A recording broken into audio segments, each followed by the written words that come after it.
have a two-part press briefing. First off, we'll be talking cricket, and then we will talk legal matters with the Attorney General. We'll talk first to Mr. Troy Garvey of the National Organizing Committee and Mr. Kerry Frank of the Local Organizing Committee. Mr. Garvey, we'll start with you. We've had the first two T20 matches. We have a couple more to go. How have things been going thus far? Well,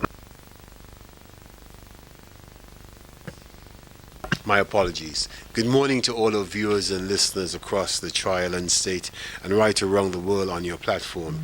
Well, we are at 3 of 5. Today would be the third T20 game at the National Stadium, Team West Indies versus the South Africans.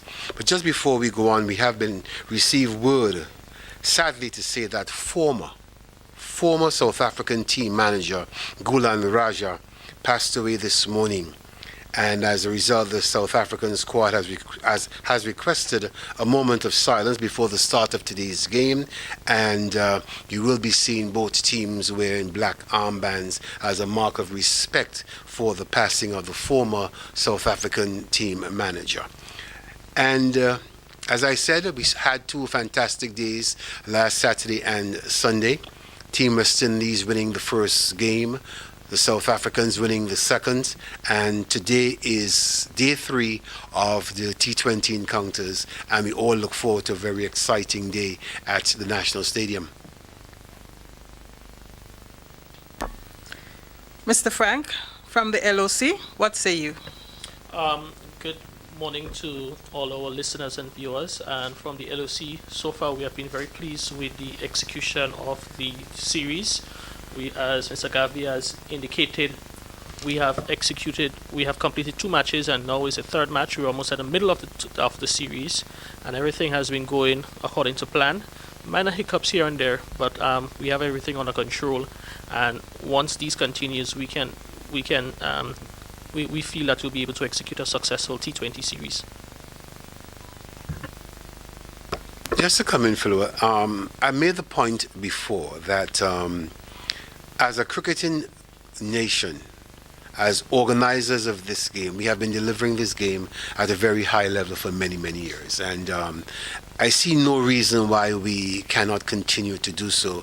And the expectation should be very high for us here. And I think we must compliment a number of persons who so far has come forward, starting with the ground staff at the National Stadium, the head groundsman and his team, the officials from the Ministry of Sports have done a fantastic job to ensure that everything has been at the highest possible level.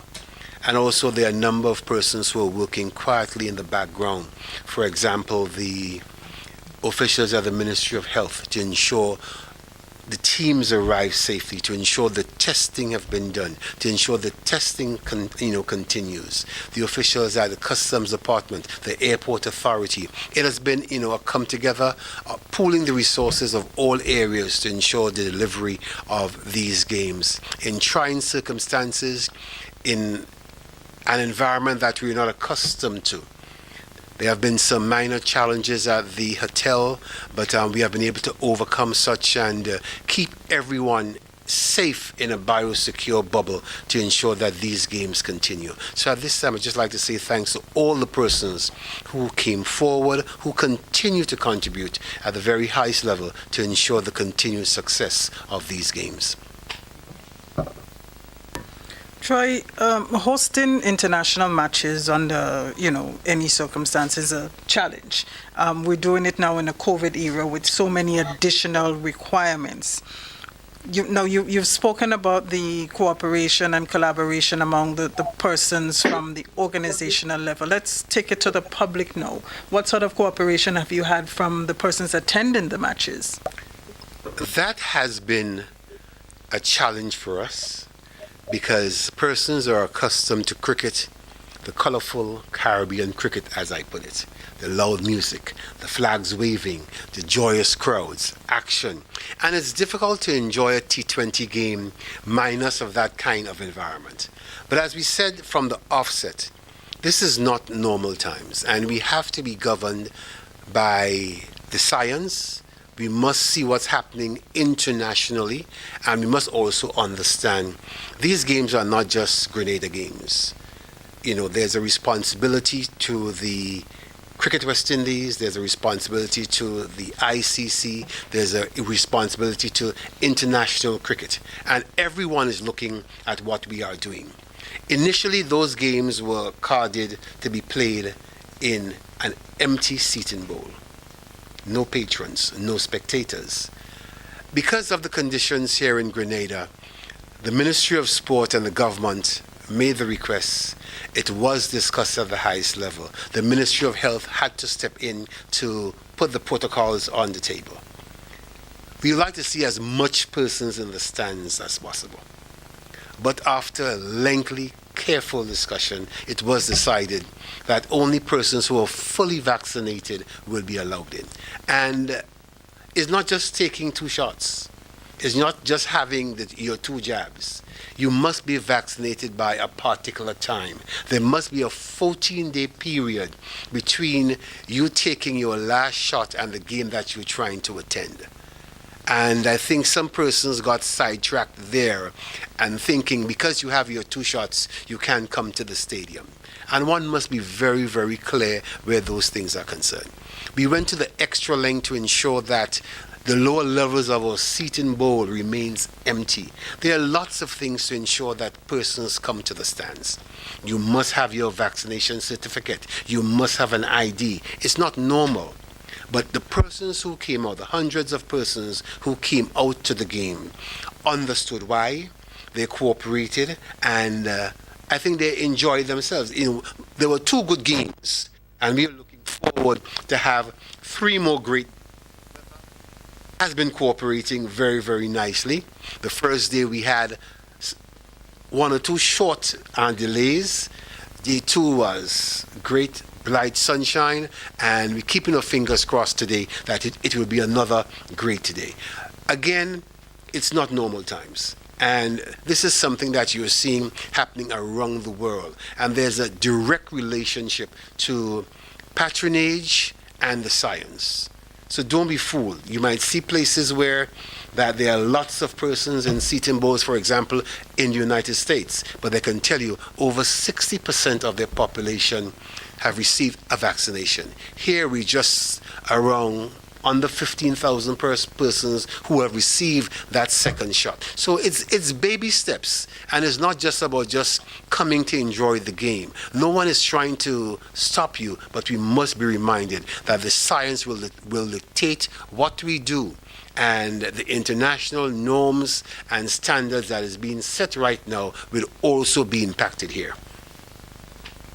Thank you, Troy. We do have GBN, MTV, and WeFM, I believe, on this press briefing. Any questions from members of the media?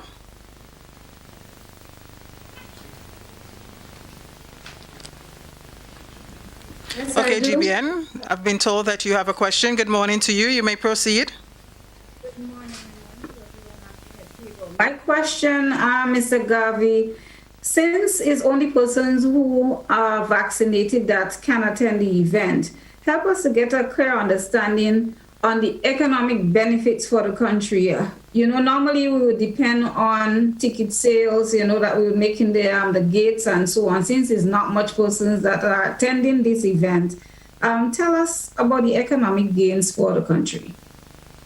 Okay, Kola. Let's put this in its right perspective. We cannot depend on gate receipts to present these games. It's not practical. You have to keep your costing at a level that the average person can attend. And when you look at the expenditure that the CWI, the government of Grenada, and all stakeholders come together to put on these events, you cannot depend on gate receipts. For example, the Australians came into the region yesterday with a chartered flight directly from Australia. Those of persons who will travel will understand the cost implications that we're talking about. We're speaking about hosting close to 130 persons over a 2-week period. There are numerous factors.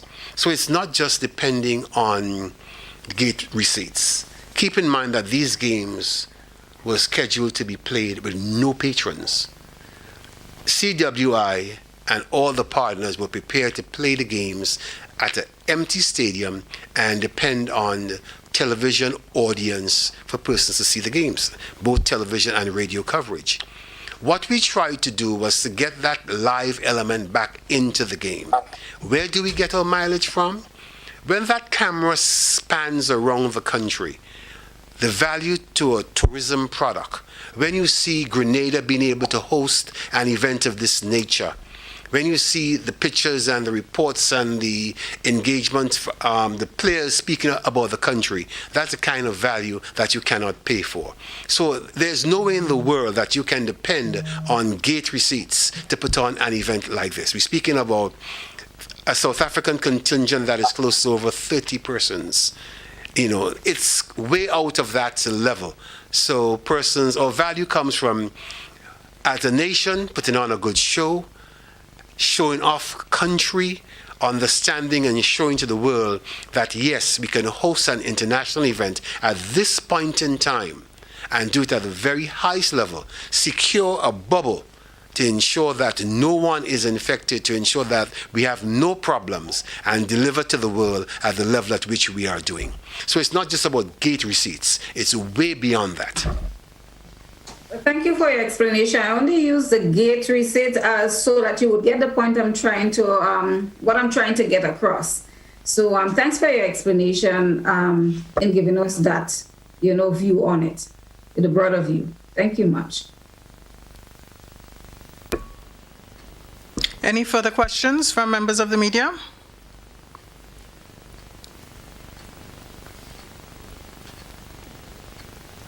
Okay, if there are no more questions, we'll allow Mr. Frank and Mr. Garvey to quickly give us some closing comments because, as was indicated, today is the third T20, so they do have other duties to take care of.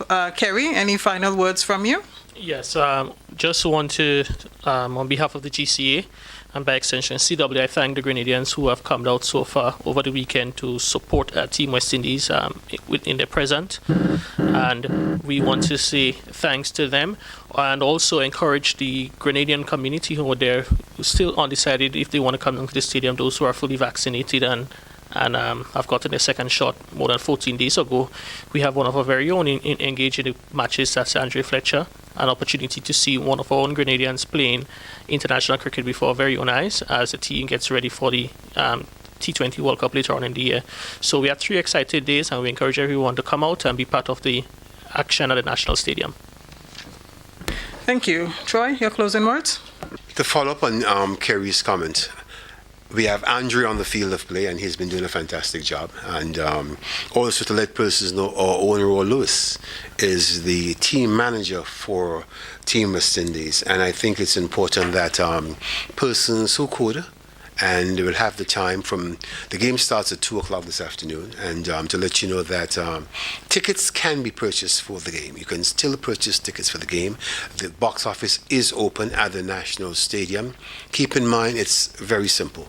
You must be fully vaccinated, and that means 14 days, in that gap of 14 days between you taking your last shot and today, it must be part of your consideration.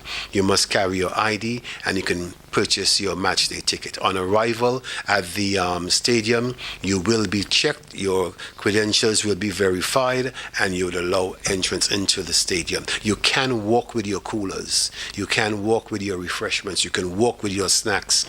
They are limited, there are not much vending opportunities because of the low patronage, but persons can come with their coolers, persons can come and have a good time. And I'm sure that the persons who have been there last Saturday and Sunday had a fantastic time at the National Stadium, and we are looking forward to great cricket. It's not what we are accustomed to, the colorful flags and the loud music, but I think that let us come out and support Team West Indies, and let us try to continue our winning ways in defending the T10, the T20 tournament later on in the year.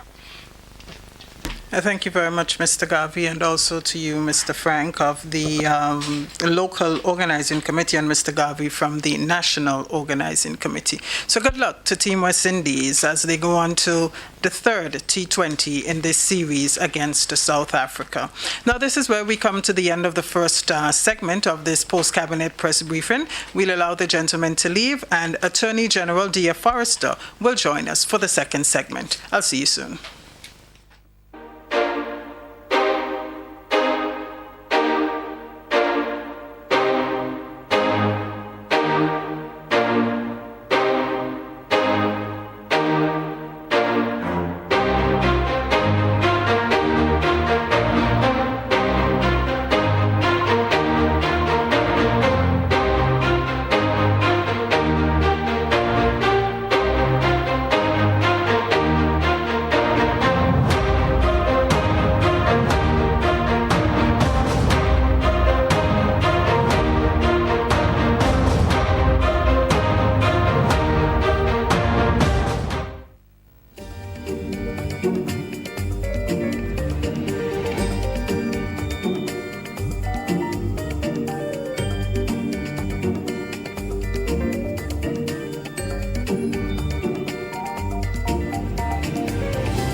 Smartphone, internet access, a debit or credit card, you can pay your taxes and licenses anywhere, anytime. At pay.gov.gd, you can make simple, easy, and hassle-free payments.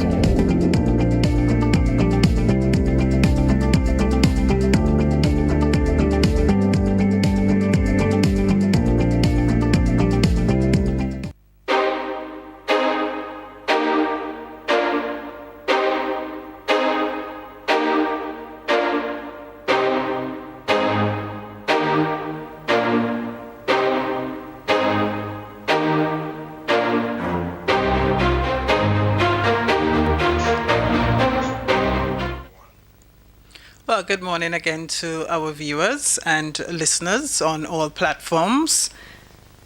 We are continuing with the weekly post-cabinet press briefing. As mentioned before, I am now joined by the Attorney General, Ms. Dia Forrester. She's not a frequent guest here. It's only her second time as in her capacity as the Attorney General, but we welcome you, Ms. Forrester.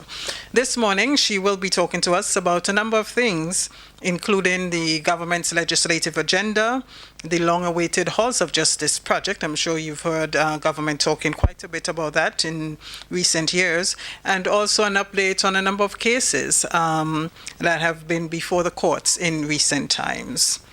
Madam AG, it's over to you.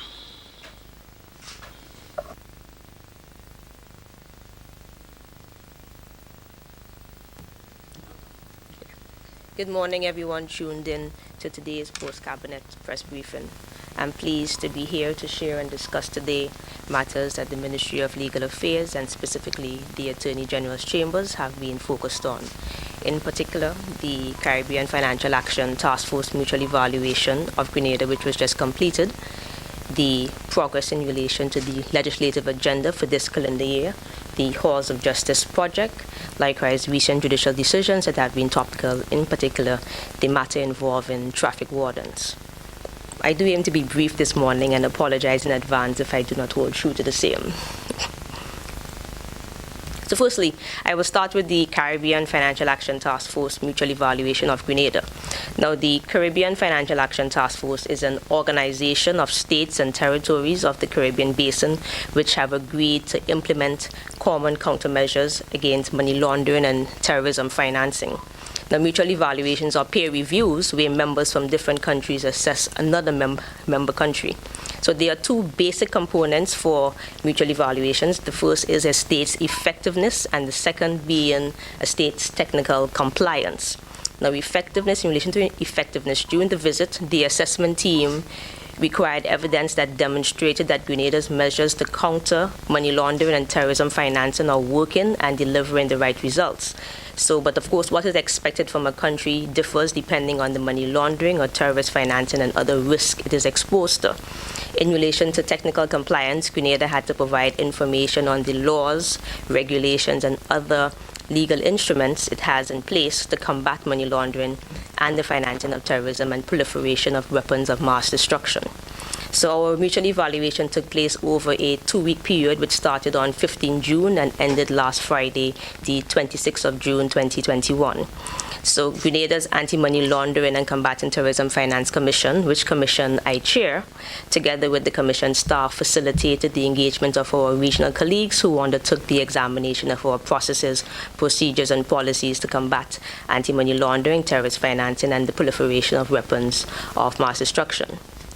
That exercise involved the assessors interacting with the public sector and private sector to examine those standards of compliance with international best practice for AML and CFT matters. Some of the key individuals from the public sector who participated in the exercise were the Ministry of National Security, the Royal Grenada Police Force, the Financial Intelligence Unit, the Ministry of Finance, our financial regulator, GAFIN, and the Commission itself. Then from the private sector, we had participated in our commercial banks, credit unions, individuals involved in CBI as local agents, CBI marketing agents, the CBI unit, car dealerships, and other businesses. At present, we have a summary of 23 key findings broken down into different heads.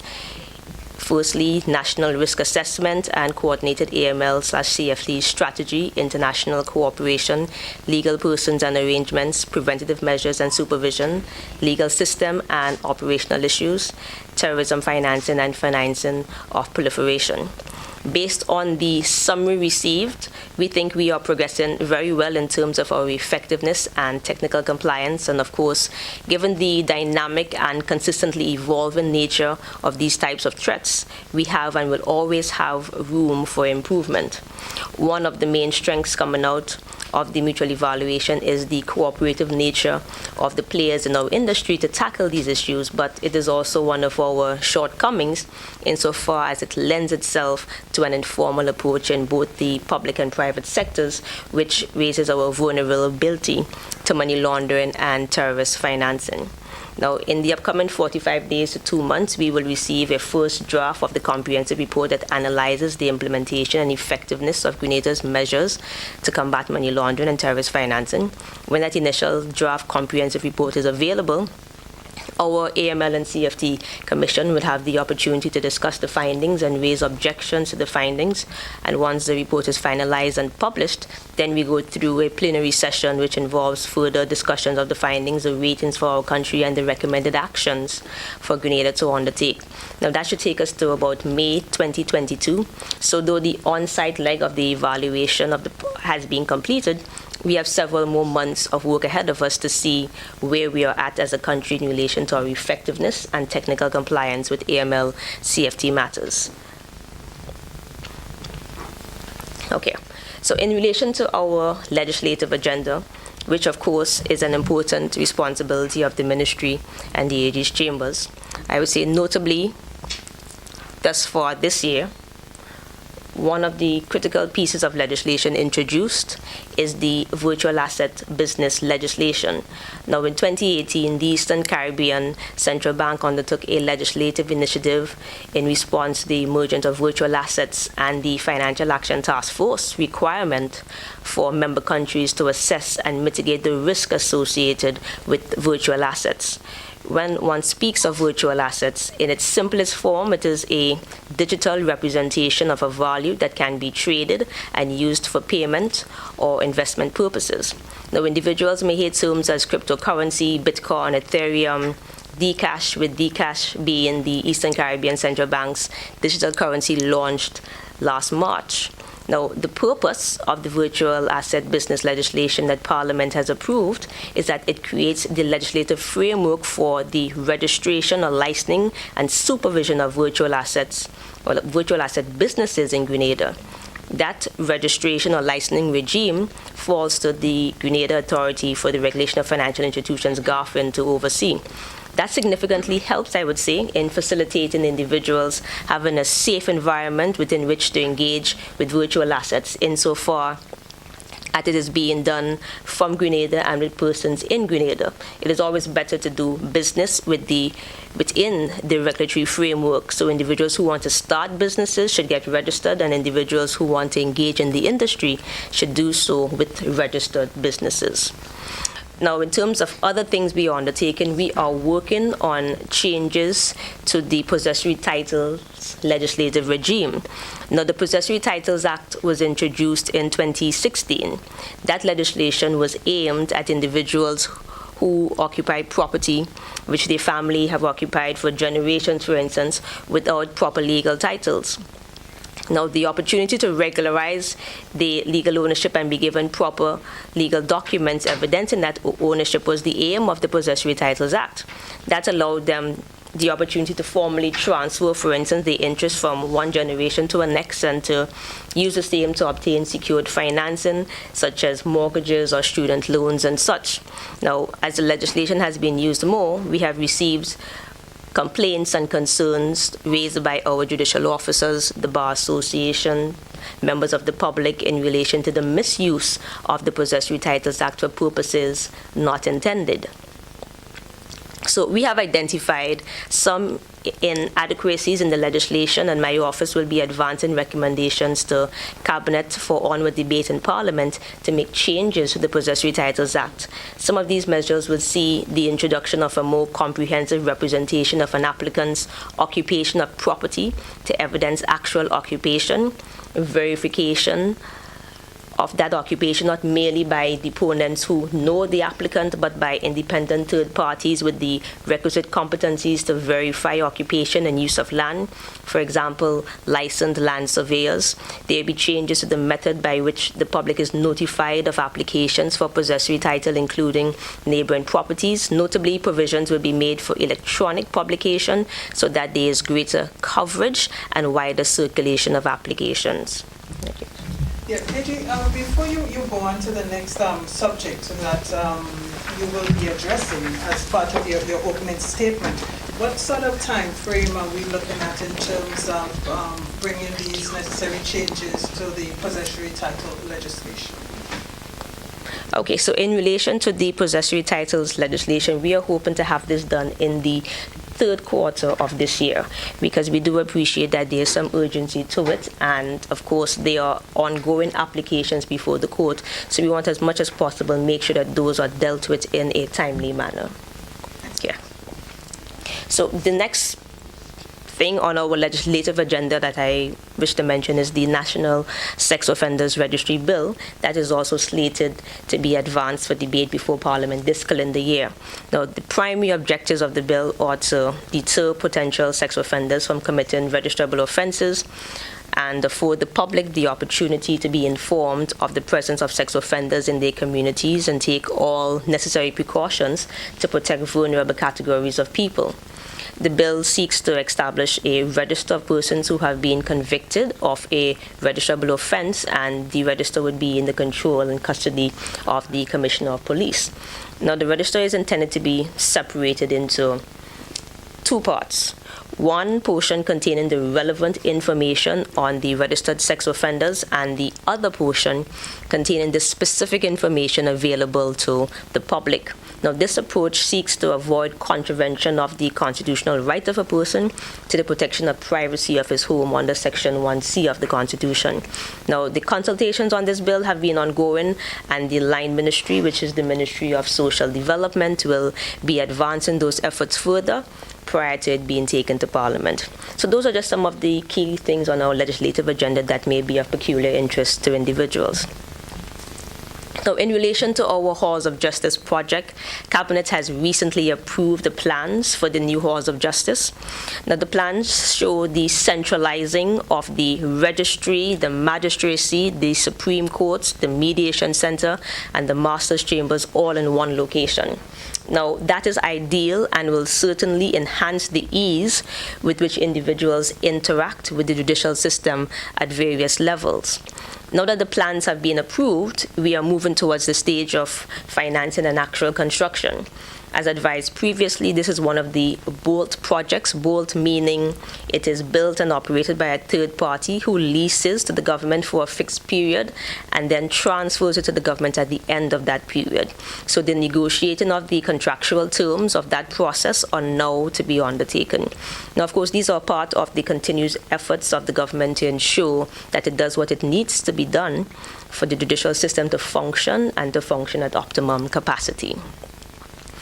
Now, we are actually 1 week into the, or at least what I would term a significant transformation of the judicial system in Grenada as we introduce the e-litigation portal service on 21st June 2021. Now, our Chief Justice has a vision for e-judiciary for the Eastern Caribbean, and that vision has been embraced by the government of Grenada. It is a fun fact that Mr. Toussaint, our acting mediation coordinator, came up with the slogan for the portal, which is serving you on time and online, almost 4 or 5 years ago, and it accurately captures the system, I would say. It really does that. It cuts the time within which matters are attended to, and soon individuals will start seeing matters are being dealt with faster.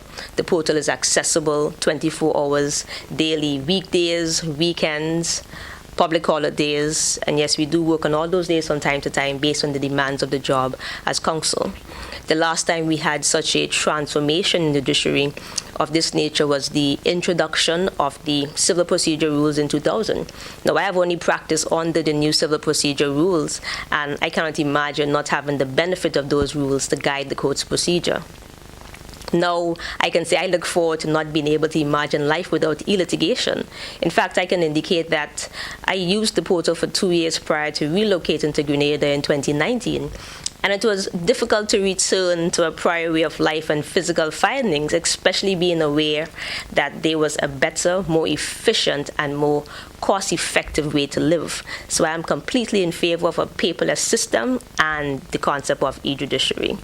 So I'm very pleased that Grenada is on board and fully into e-litigation now. Now, there may be concerns about self-represented litigants, and I do indicate that those individuals merely have to go to the registry, and the registrar's office will facilitate the lodging of such matters on the e-litigation portal on behalf of self-represented litigants. Individuals who are concerned about the interruptions in services or the potential interruption in services, for example, internet downtime, whilst it may arise from time to time, those brief interruptions will not cripple the system. The system is working, it's functioning, and I would say we're on the dawn of a new day in Grenada, and it is good for us to again be back on the cutting edge of these matters and services. So in relation to some of the cases, I would just say that I've received several queries in relation to what has been termed the traffic warden case, which is properly claim number 399 of 2020, Claudia Joseph versus the Attorney General. Now, the trial judge delivered a decision in that case last Thursday. The claimant in that case was issued a fixed penalty notice, that is a traffic ticket, for using her cellular phone whilst driving by a traffic warden. Now, of course, being dissatisfied with the fixed penalty notice or traffic ticket issued to her, the claimant challenged the lawfulness of the appointment of traffic wardens and the ticket issued to her. The thrust of the claim was that the ticket issued by the traffic warden was unlawful, given that the post of traffic warden is not a public office as provided by Section 111 of the Constitution, nor is a traffic warden lawfully employed, or at least was lawfully employed by the then Grenada Transport Board. Now, of course, we no longer have a transport board. We now have the Grenada Transport Commission with the changes to the legislation that took place in December 2020. Now, the court considered 4 issues raised by the claimant, which were whether traffic wardens are performing duties of police officers under Section 23(1) of the Police Act, which section deals with the police being responsible for regulating traffic. Essentially, the question was whether traffic wardens are police officers, whether the position of traffic warden is a public office within the meaning of Section 111 of the Constitution, whether traffic wardens have to be appointed by the Public Service Commission or the Commissioner of Police, and whether it was lawful or whether it was unlawful for traffic wardens to issue fixed penalty notices, that is, traffic tickets. The court held that the statutory regime for the appointment of traffic wardens and police officers are not comparable and are vastly different. Essentially, traffic wardens are not police officers. Now, that finding to us was not surprising because, as on a review of the Road Traffic Act, in comparison to the Police Act, it is evident that the duties of traffic wardens are not equivalent to that of police officers. Even the training to be a traffic warden is not the same as to be a police officer. The duties in common between traffic wardens and police officers are in relation to regulating traffic, but there is no basis on which to state that only police officers can regulate traffic. It was a logical argument of the claimant, but flawed, I would say, was advanced. It was a flawed argument. Now, the court did not agree that traffic wardens hold public office. The court viewed the words public service and public officer under the Constitution to refer to officers appointed by the Public Service Commission. It stated that if Parliament intended traffic wardens to be public officers, it would have followed the requisite statutory regime to make the post an established post of the public service, whose office is appointed by the Public Service Commission and governed by its rules and regulations. So the appointment of a traffic warden is governed by the contractual principles of contract law, and the terms of the contract of employment replaces any implied term of a traffic warden being a public officer. So the courts haven't found that traffic wardens are not police officers and that traffic wardens do not hold public office. There was no need to examine whether the Public Service Commission or the Commissioner of Police, which would be Section 84 or Section 89 of the Constitution, was briefed. There was no need for the court to consider those issues. The court held that the Road Traffic Act, as amended, permitted traffic wardens to issue fixed penalty notices. Those are, of course, traffic tickets. Therefore, the fixed penalty notice issued by the traffic warden to the claimant was lawful. Of course, that is very important to note that the tickets your traffic wardens are issuing, they are fully valid tickets, lawful tickets to be issued. So you would want to do what you need to do when you receive your traffic ticket. Of course, just prior to this briefing, we were served with a notice of appeal, which indicates that the decision of the trial judge is being challenged by the claimant. Of course, it is our position that the trial judge was correct in all of the findings made, so we will be objecting to the appeal. Now, the decision of the trial judge stands as the present state of the law, and with there being no stay on the decision, that is the applicable law in Grenada, unless it is overturned by the appellate court. So, Madam Press Secretary, these are things for this morning. Thank you, Madam AG, for a very detailed look at what's been happening on the legal side of things.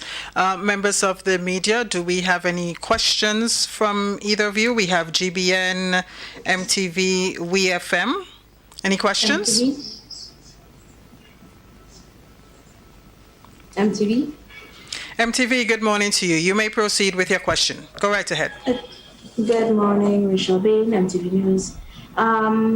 Ms. Forster, in your capacity as chair of the AML or the CFT, can you speak to Grenada's readiness to combat terrorist financing and money laundering activities? Yes.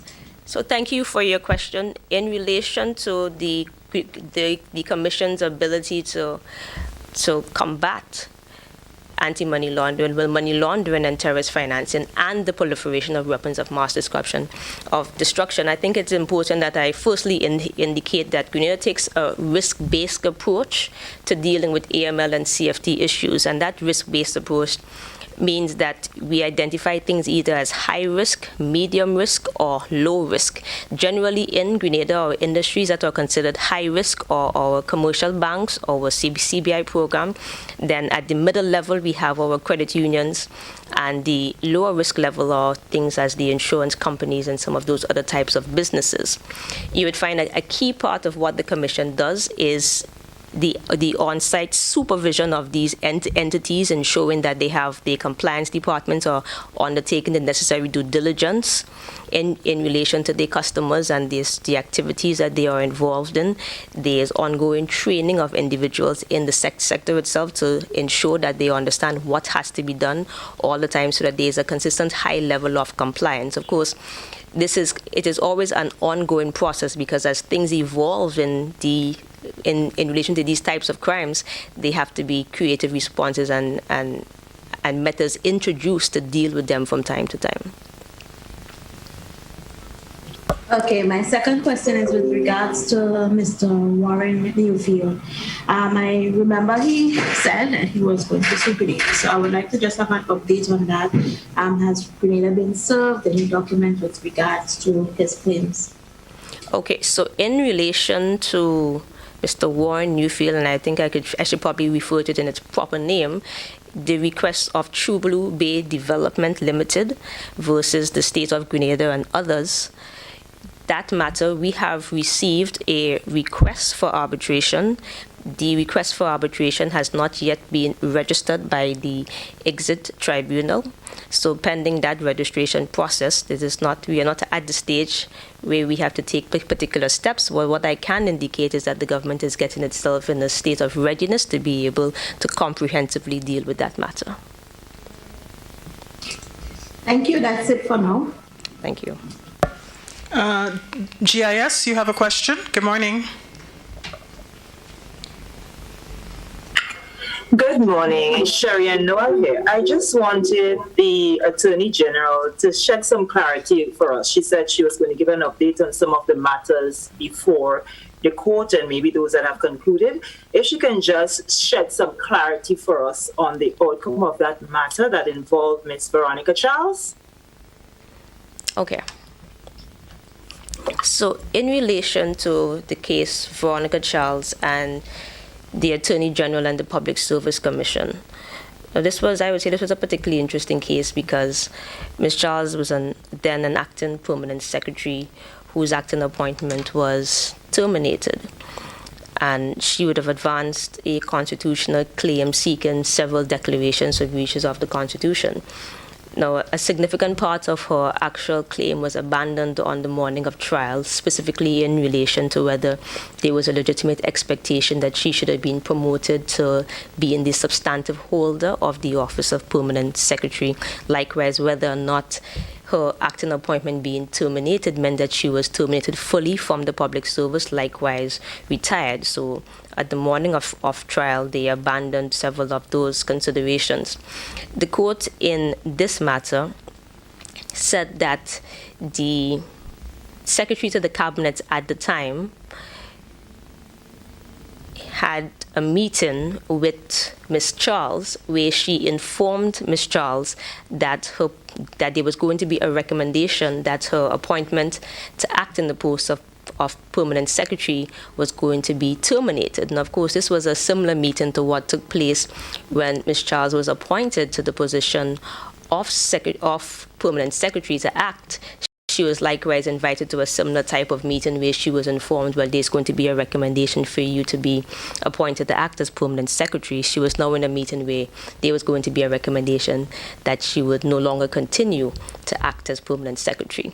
The court indicated that those representations should have properly been made by the Public Service Commission. So I think the exact words that the court actually used, if you give me a moment to pull this from the judgment, it said that the Secretary to the Cabinet should not have overstepped and exceeded her duties when she prematurely notified Ms. Charles of her termination. The courts indicated that notification should have properly come from the Public Service Commission.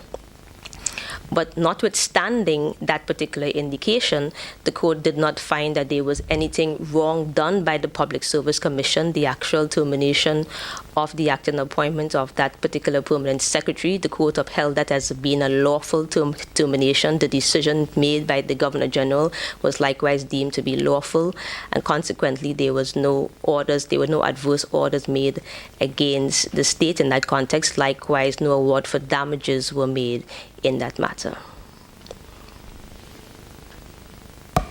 Thank you, AG.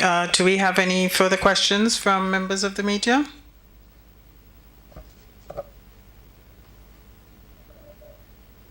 No other questions? We have a very quiet media this morning. Okay, in that case, AG, I think we can put a wrap on things. We do recognize that it's coming close to news time, and GBN has news at midday. So we can just put a wrap on things, AG. Any final thoughts, comments from you? No, I think just in terms of the things that I have identified, I think it's an illustration that we are a very active ministry, a very active chambers at the moment. So we look forward to just continuing to serve in as best as possible. Thank you very much. That was Attorney General D.F. Forrester.